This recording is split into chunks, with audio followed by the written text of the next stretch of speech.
La ansiedad fisiológica es adaptativa, de hecho es parte del proceso de adaptación que tenemos. Si ustedes ya deberían estarse, este curso ustedes es de los primeros años de carrera, ¿verdad? Creo que es de segundo. Ok, créanme que cuando lleguen a los últimos van a estar más vacunados con el asunto de los exámenes y toda la dinámica de la universidad. ¿Por qué? Porque se han ido adaptando. Ustedes dicen, el primer semestre a veces es rudo, el segundo van viendo, y ya después usted en cuarto o quinto año está como más ambientado. ¿Por qué? Porque ya usted logró controlar esa ansiedad o ya entendió y se adaptó a lo que va sucediendo. Igual sucede en los trabajos. En el caso patológico es desadaptativo porque lógicamente más bien impide que te adaptes ¿cómo se llama? Al medio, mejora nuestro rendimiento, por supuesto, ¿verdad? Si entra un perro a mordernos salimos corriendo como si fuéramos a ganar los 100 metros planos, ¿verdad? Y uno dice, ¿pero en qué momento yo me salté esa tapia? Ok, ¿no?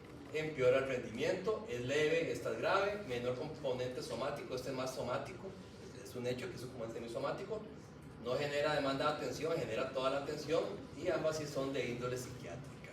Pero ustedes ven, son completamente diferentes al final en lo que estamos viendo y en los beneficios o prejuicios hacia las personas. Esto es muy importante de saber. ¿Quién es ese? No me digan quiénes saben quién es Rocky. Por favor. Si no, cierro la computadora y me voy. Yo creo que no han nacido ninguno de ustedes cuando salió la primera Rocky, ¿verdad? Pero es el superhéroe de los que estamos más canosos. Entonces, Rocky era un boxeador de calle, ¿verdad? Para los que no han visto la película. Y ahí entre cada una de las películas una parte donde le dice, siempre tienes miedo, le dice el entrenador, le dice, sí, el miedo te ayuda a salir adelante. El miedo es parte de esto, pero tienes que controlar el miedo. Si es que se me para el pelo, donde me acuerdo a Mickey diciéndole eso a Rocky. ¿Y qué nos dice Rocky? El miedo es como el fuego si lo controlas, te calentará y te mantendrá vivo, pero si te controla a ti te quemará y te destruirá. Un ídolo este hombre, ¿verdad? Un poco lo que vimos.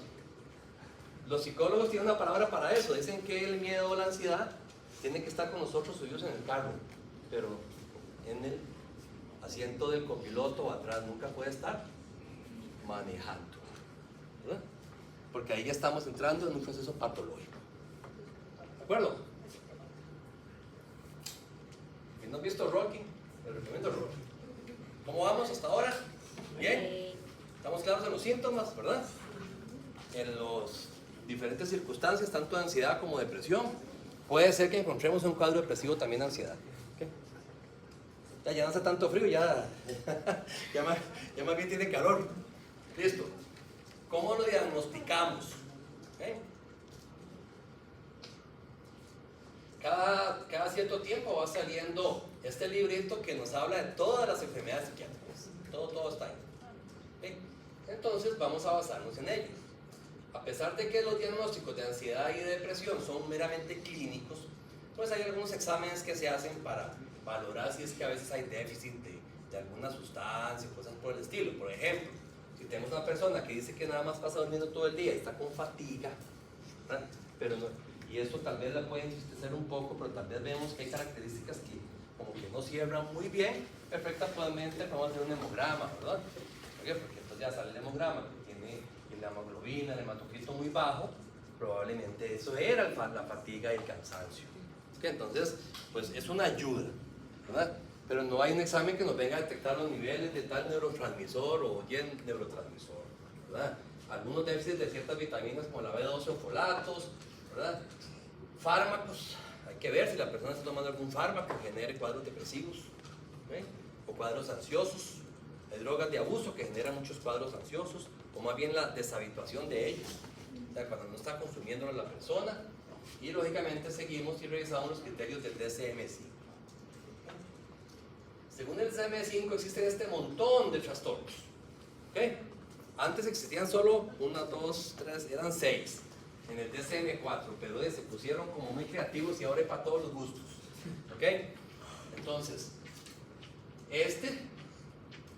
entre los 6 y 18 años es el que antes era como la depresión juvenil, se le llamaba así, ¿verdad? Pero es que hay gente que le gusta hablar raro, eso es un hecho. Entonces, trastorno de desregulación destructiva del estado de ánimo.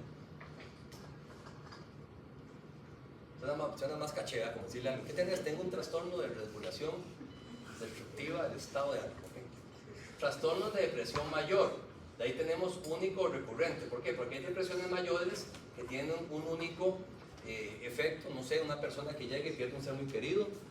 Por eso creo que en el video que pusimos ahí había cuadros depresivos que hay que distinguir entre una tristeza normal de una persona por un acontecimiento específico, perder una pareja, terminar con el novio, la novia, ¿verdad? Una pérdida o perder una materia, qué sé yo. Todos nos podemos entristecer por algo, pero esa tristeza va a depender de la intensidad que tengamos con ella, más que todo el tiempo que dure, si cumple con los criterios para una depresión mayor.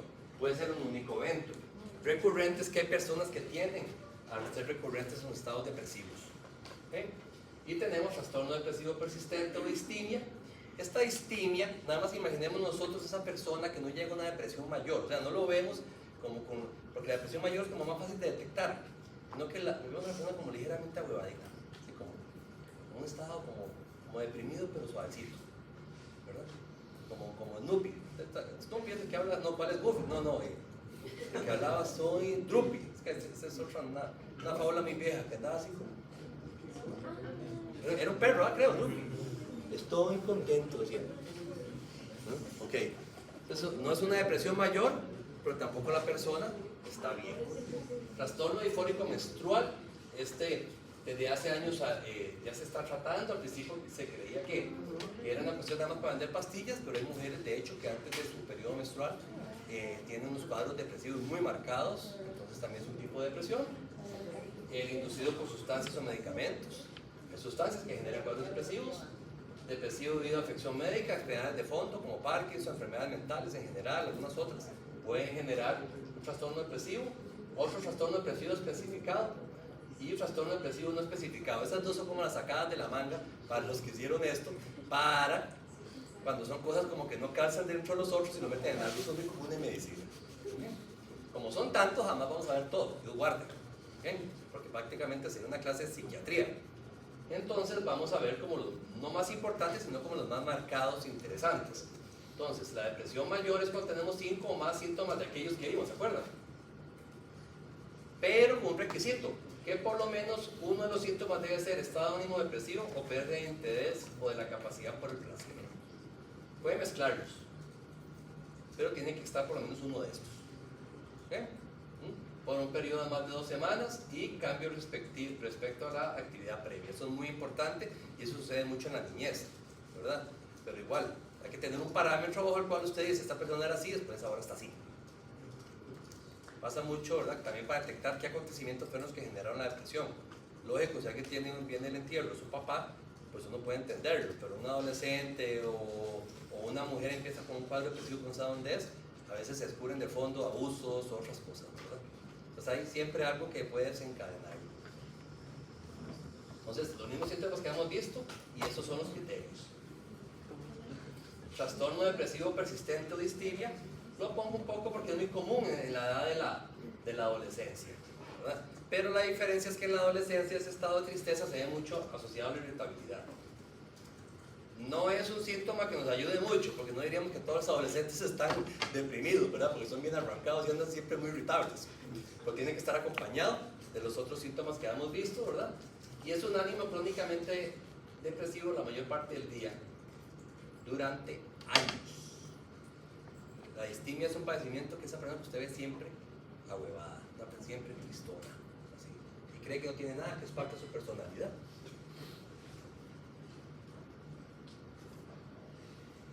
Con respecto a depresión vamos a ver esas dos que son como las más comunes, y con respecto a la ansiedad también tenemos para todos los gustos. ¿Okay? Tenemos trastorno de ansiedad por separación, mutismo selectivo, hay chiquitos, ¿verdad?, que pasa mucho, que le hablan a una persona y no a otra. Fobia específica, ahí los sapos, ¿verdad? Mi suegra odia los sapos, usted viera, solo me diga agarra unos de plástico y se los pone para que peguen.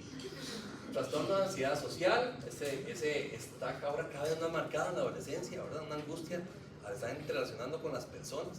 Esto con la cuestión del confinamiento empeoró mucho en la gente. Trastorno de angustia.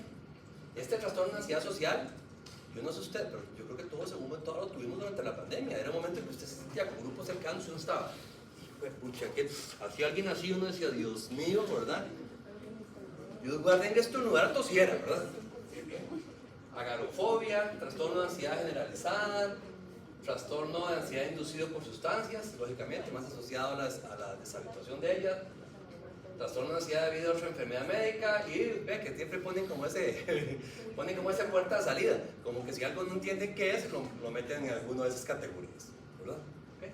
Entonces, como lógicamente tenemos tantos cuadros de ansiedad, nada más les traje para que revisemos los trastornos obsesivos compulsivos, que son como muy comunes y que generan mucha ansiedad. Entonces, trastorno de acumulación. La agorafobia es la fobia que tiene la persona y... Ay, me escucha. Es el que le da miedo salir de la casa. Sí, ¿cómo se llama? A salir como de su ambiente de seguridad. Entonces puede ser casa, puede ser su lugar de trabajo, o sea, un lugar donde él donde siente todo bajo control, que cree que lo tiene, digamos, porque digamos, la angustia, las personas ansiosas solamente son personas controladoras, ¿okay? Entonces digamos, en este lugar de trabajo, yo me siento bien, entonces lo cambian de edificio, lo cambian de casa, pueden tener una agorafobia, por ahí, más o menos así. Trastorno de acumulación, hay programas de televisión que inclusive, de verdad, ven eso, no sé si lo han visto alguna vez en sus programas. ¿Qué pasa cuando le empiezan a sacar los malitates a la gente de la casa? ¿Cómo se pone? ¿Ustedes los han visto? ¿Verdad? Malcriados, ansiosos, y está ahí el psiquiatra o psicólogo tratando de contener a la persona, ¿verdad? Están sacando un poco de porquería ahí que está toda hedionda, pero son cosas de ellos. Trastornos de oración, esto es muy común en la adolescencia, ¿se los ve? O la persona inclusive ansiosa, entonces se rajan, ¿verdad? Se rompen todo del cuadro ansioso. Trastorno por uso obsesivo compulsivo de sustancias, medicamentos o afines. Entonces basta con... Ustedes van a encontrarse definitivamente con un hipocondriaco en algún momento de su vida. Profe, disculpe, con el trastorno por excoriación, ¿qué puede hacer uno en todo caso? ¿Hay alguna crema? Bueno, usted lo que se puede hacer es ayudar a tratar digamos, las consecuencias de la excoriación, ¿verdad? Pero esto de fondo tiene que ser tratado por un especialista, porque hay que ver qué es lo que genera la excoriación, ¿verdad? Aquí podríamos meter también el cortarse, ¿verdad? Que es lo que está también de moda. Me decía una mamá de un compañero de mi hija mayor, fue que el maje le dio por cortarse. Estaba de moda en ese momento, me acuerdo, porque en esa clase un montón de babosos les dio por eso, ¿verdad? Porque pues yo digo, entonces dice que se va para el psiquiátrico y dice que está de poco de papás ahí, la pierna cruzada con todos los carajillos. O sea, para uno como papá, o sea, ir al psiquiátrico no es ir a Disney, ¿verdad? Entonces dice, ya hicieron la contingencia del caso, ya se vuelve a la casa. Y el hermano estoy contando que estuvo en emergencias de psiquiátrico y todo cagado, risa, no sé qué. Entonces la mamá se pone, mira este desgraciado, ¿verdad? Yo que siento que me moría y este huevón creyó que yo lo había llevado a Disneylandia. Entonces, es una cuestión complicadísima con los muchachos porque esos cambios de ánimo son muy frecuentes y estos cuadros ansiosos hay que ver qué es el fondo de ellos, ¿verdad? Pero es muy, muy difícil, ¿verdad? Y lo estamos viendo en edades más tempranas porque son generaciones un poco más difíciles de que sean tolerantes a la frustración. Y eso ha sido, siempre que hay mucha, ¿cómo podemos decirlo? La ansiedad adaptativa que hemos visto fisiológica hace que las personas nos adaptemos al medio. Entonces yo asumo, y es la realidad, que no sé, un muchacho o una muchacha que realmente le ha costado algunas situaciones en la vida, tiene que luchar por ellas, ¿verdad? No ha sabido lo que es comer 2 o 3 veces al día, o qué sé yo, ¿verdad? Y no se va a poner ansioso porque no lo llevaron a comer a Burger King en lugar de a no sé dónde, ¿verdad? O no le compraron el último CD de lo que quería, ya no se usan los CDs, ¿verdad? No sé, la última, algo, ¿verdad? Ya simplemente no generaron ansiedad porque no me dieron el iPhone nuevo, ¿verdad? ¿Por qué?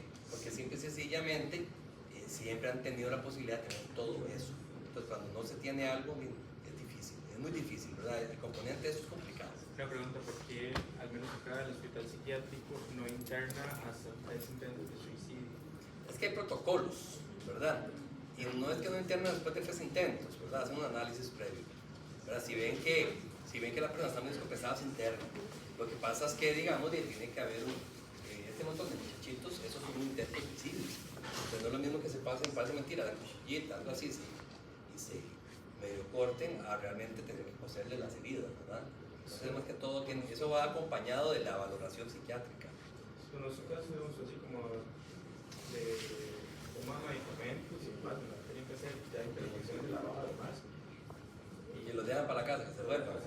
Yo Sí, sé probablemente lo que hacen es que que el protocolo en sí, digamos, sí, pero si le dan seguimiento. Yo ya daría, claro, un Sí, seguimiento ok. muy intenso. Siento yo que debería darse, digamos, y ya se tome la decisión, o sea, de suicidarse, una cosa, tal vez un intento, cosas que usted, pues bueno, Sí, es son intento, intentos, sí, sí. claro, Ejecuta la pero acción. de ya. Sí, yo te entiendo, yo te entiendo lo que estás tratando de decir. Mandarlo para la casa, Mandarlo para la decirle casa, tener- ¿verdad? Y seguir, ojalá Pero tal vez, resolución. digamos, no nos imaginemos la persona que llegue y se manda para la casa sin ningún tipo de contención. Probablemente sí va con un seguimiento, ¿verdad? Pero los protocolos existen desde ese punto de vista, ¿verdad, padre? Pero, Sí, pero ¿qué seguimiento la ¿qué puede diferencia dar? hay? Dos, Como hay si tres. fuera único. Por ejemplo, una persona de San Carlos, sí, a 4 horas. tienes razón. Jamás voy a discutir eso, ahora tienes toda la razón. La salud mental es la paria de la salud de Costa Rica y del mundo entero. Bueno, no sé si esa palabra la han escuchado, que lo usan mucho, ¿verdad? Es la que dejan ahí como sobrando. Yo tengo un amigo psiquiatra que nos conocimos durante la maestría en farmacología y dice que él nunca ayudaba a la Teletón. Trabajando de toda la vida trabajó en la caja del hospital psiquiátrico. Y llega y dice, no trabajo porque el hospital de niños le dan mucha plata, es verdad, entre el presupuesto de la caja el hospital de niños recibe mucho dinero. Ustedes entran al hospital de niños y es un hospital muy diferente al resto de la caja. Hasta ahí no ve las necesidades y las cosas que ven nuestros hospitales. Ojalá todos fueran así. Pero entonces él ha tenido que pelear con las uñas en el psiquiátrico. Entonces él dice que nunca ayuda porque tiene mucha ayuda. Porque si fuera por los pedir ayuda para las personas, digamos, de salud mental, jamás la gente va y paga, ¿verdad? O pone dinero. Pero eso, no sé, ¿verdad? Durante la pandemia el tema vino a estar en la palestra, ¿verdad? De la opinión pública, pero ya se nos olvidó, ¿verdad?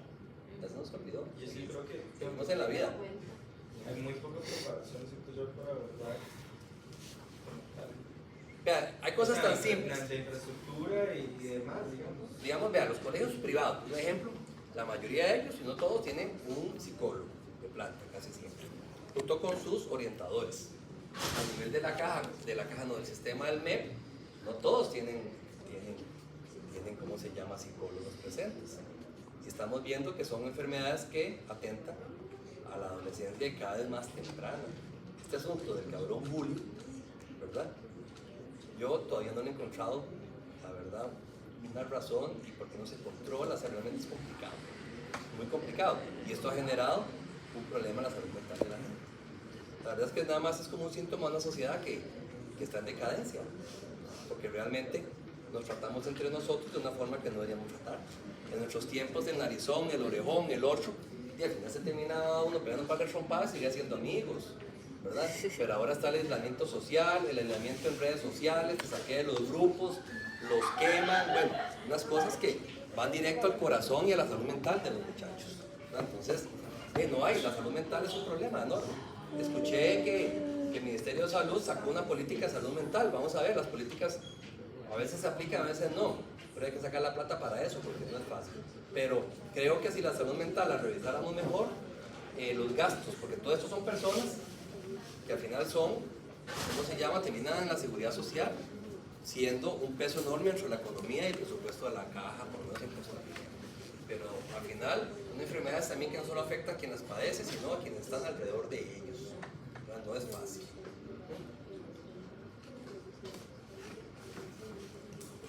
Entramos a lo que es tratamientos. Vamos con buen tiempo, que dicha. Está preguntando mucho, me encanta. Entonces ya vimos cómo se diagnostica, ya vimos los síntomas principales, ¿verdad? Y ahora vamos a ver, ahora qué hacemos con esto desde el punto de vista farmacológico. ¿Okay? Entonces ya vimos qué es lo que sucede, qué son los síntomas de las personas, tristeza, esto, lo otro. Uno dice, ahora qué es lo que hace en nuestro cuerpo, nuestro cerebro en general para que esos síntomas se den. ¿Okay? Y aquí entramos a la parte interesante de receptores, neurotransmisores, sustancias químicas, porque al final los humanos somos un montón de sustancias químicas que reaccionamos y que al final nuestros comportamientos a veces son asociados, lógicamente, a un desequilibrio en esto. cuando hablamos de ansiedad y de depresión, vamos a hablar del sistema serotoninérgico, siendo el neurotransmisor la serotonina, sistema noradrenérgico, que es la noradrenalina, y en el caso de los medicamentos que se utilizan para tratar ansiedad, algunos de ellos, el sistema complejo receptor GABA benzodiazepina, que es un receptor que lo que hace es un efecto depresor del sistema. Por eso todos estos medicamentos a veces dan sueño.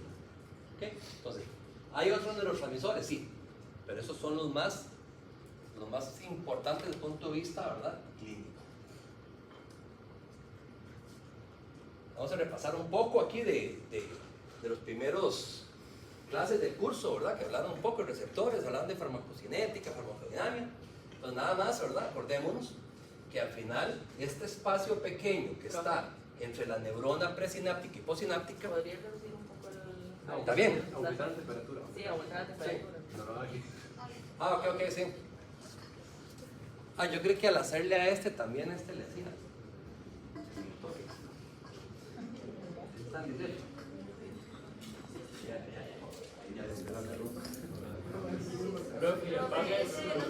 Se lo apago. ¿Y casi no se duerme? Ok. Listo. Ahí me dicen cuando quito eso. Yo también sé que lo ponga, van a ver.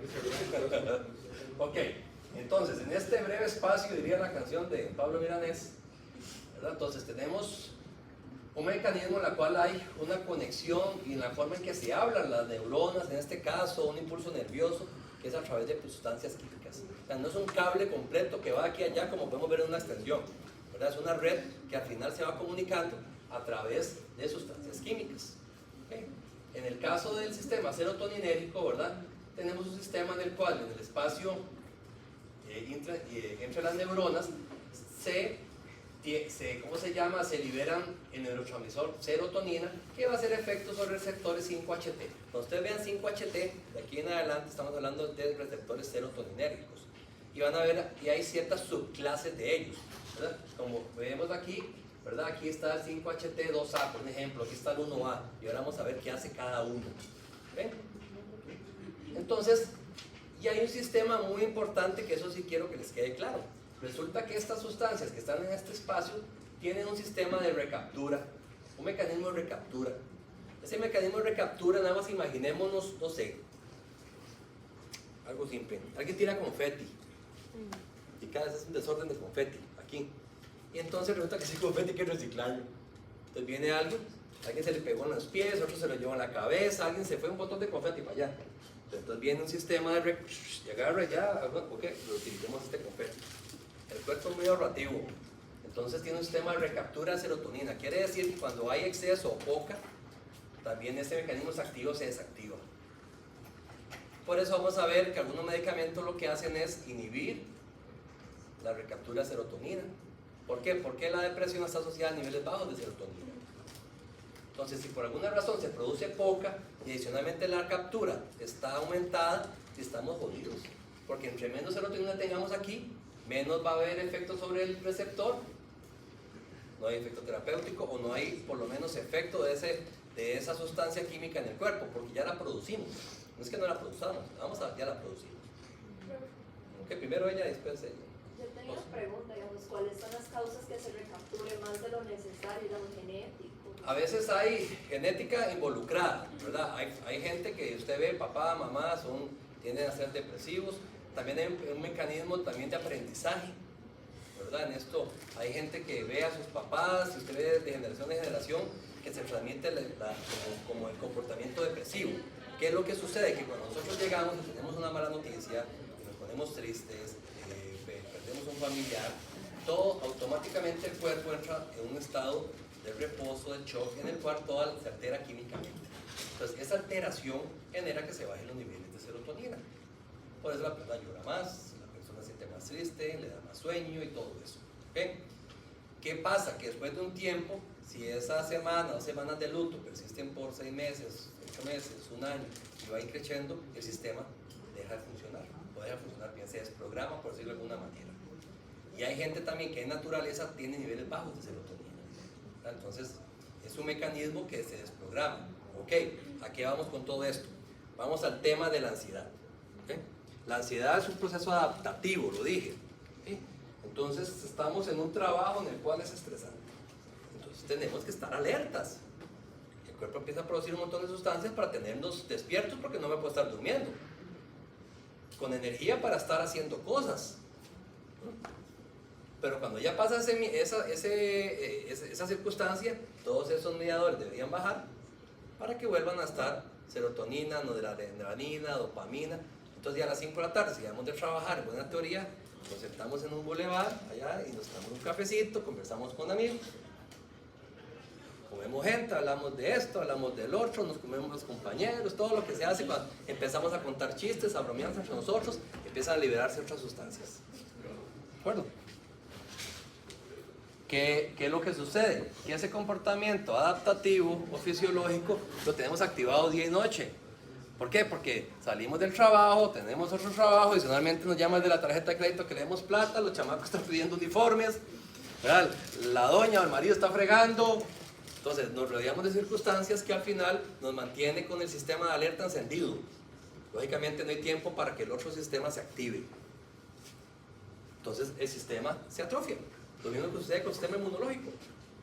Porque todos estos mediadores inflamatorios que se generan durante el estrés, principalmente con el cortisol, son mediadores inflamatorios y son inmunosupresores. ¿No? Pero ese es otro tema, la parte inmunitaria. Entonces el sistema nosotros mismos lo podemos alterar. Si no es que ya viene alterado fisiológico. Ahora sí. No, yo iba a decir eso. Digamos, mi caso es que toda mi familia tiene bajo nivel de cisterparina genéticamente.